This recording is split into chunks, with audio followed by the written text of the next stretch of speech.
Okay, so this is my second video to the catalytic activities part of the transition metals, and this time I'm going to be doing the homogeneous catalysts.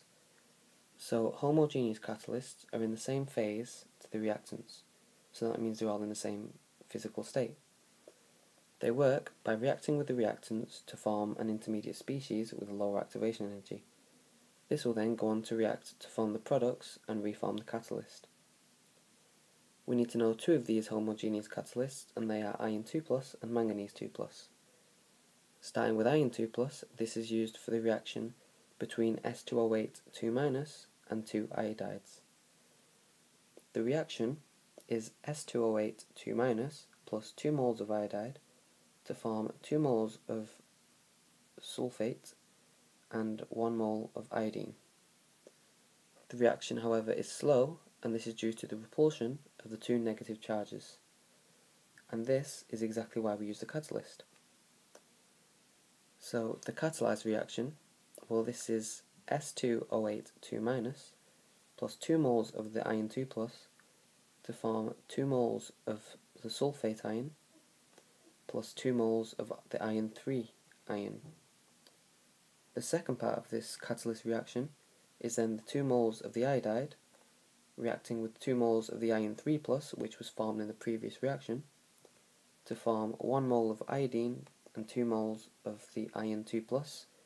Therefore we have the catalyst reformed in addition to both of our products. We can test this solution then for the presence of iodine, and we do this by adding starch to the solution, because if iodine is present, the solution will turn black. Technically it's a blue-black colour, but you can get away with saying black in the exam. Next we have the manganese 2+ catalyst, and this is used for the reaction between manganate and C2O4 2-. But there's something special about manganese 2+ in this reaction, and that's not only is it a catalyst, but it's also a product of the reaction. Therefore it's known as an autocatalyst, and reiterating what I just said, it's both a product and a catalyst of the reaction.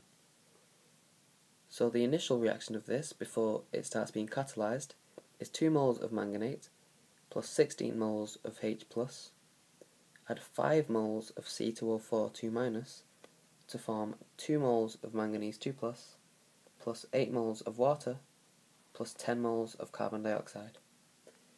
That's quite tedious to remember, but you kind of just have to.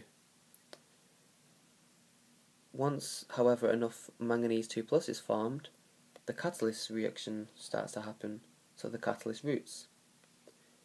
The first part of this reaction then is 1 mole of manganate reacting with 4 moles of manganese 2+, in addition to 8 moles of H+, to form 5 moles of manganese 3+, at 4 moles of water.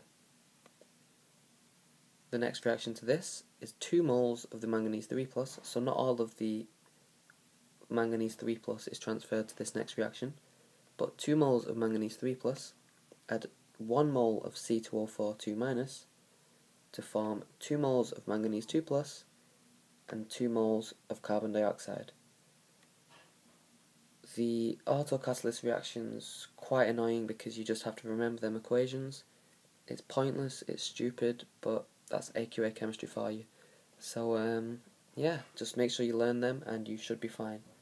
And that's it for the catalytic activity of the transition metals.